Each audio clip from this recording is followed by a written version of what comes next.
Good morning, EAC directors. This is Daniel Ramirez reporting live from my house with my beautiful background from my kids. So I just wanted to check in with everybody and provide a brief update on the REN Plan Evaluation and Improvement Guide, describe to you a little bit about our philosophy and reasonings for what we did and why, as well as a brief introduction to the guide itself. I won't be able to actually share my screen to kind of show you components, but I'll describe a little bit about how it's set up, and then hopefully you can take a look at it and provide any feedback. So the REN Plan Evaluation and Improvement Guide is really intended to be a baseline for REN coordinators and coordinating body members to better understand their current context and have a clear vision of how they need to improve over time. The REN Plan Evaluation and Improvement Guide takes a holistic view of the REN Plan template. So instead of assessing each corresponding number on the REN Plan template, the guide looks to provide a more targeted feedback focused on equity, understanding local context, continuous improvement, implementation, and budget. So these were kind of the big buckets that were outlined in the REN Plan template, and this guide looks to kind of evaluate those on a holistic view. So within each of these larger topics, there are specific descriptors that REN coordinators and coordinating bodies will need to address in order to meet the expectations of the EAC. These topics are then separated into 3 columns: below expectations, meets expectations, and exceeds expectations. Much like rubric-based grading within schools, we wanted to mimic that idea of improvement over time. So our efforts really parallel those of the regional educator networks.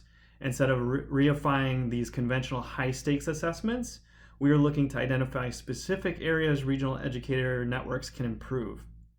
We fully expect REN plans to have some areas that fall in the below expectations column, and really that is okay.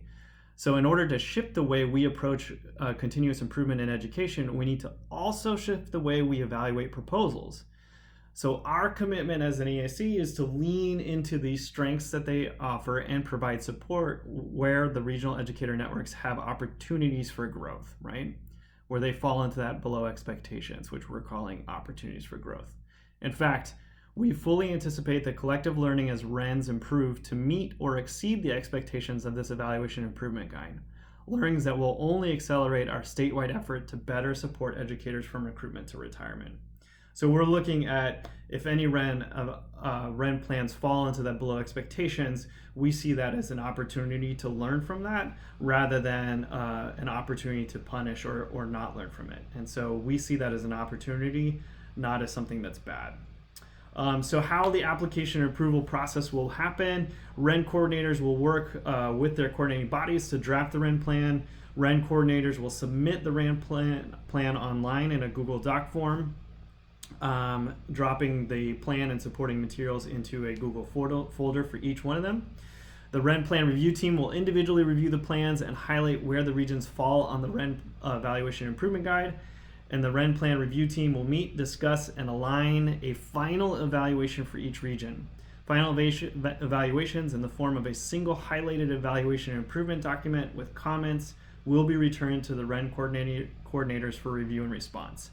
REN coordinators and coordinating body members will provide a plan of how they intend to improve where their evaluation falls below expectations. So if they need any improvements, they will make improvements to their REN plan, and then they will resubmit this to the AC for final approval. And then the REN coordinators and coordinating body members will provide basically an improvement plan. So anytime that they have fallen below expectations in their REN plan evaluation and improvement guide, they will provide a follow-up improvement plan. And on that improvement plan, we will have space for them to describe the section, what their actual plan or actions are to address this below expectations, what are some measurements that will guide this work, and also a final goal or measurement that will tell us whether they've been successful within this specific section. So once they submit their plan, we will provide feedback. That feedback will then be incorporated into their REN plan. The AC will look at that and provide and give approval, and then their final step is to provide a supplemental improvement plan to address any of those below expectations. And so hopefully that's a brief description of what we're trying to do and kind of shift that evaluation process to look at it more as an improvement process. But I really appreciate your time this morning, and I hope that you all are finding some space to grow, to laugh, and of course to learn within our current context. We're sending our love and light to you all, and again, we wish you well. Thank you.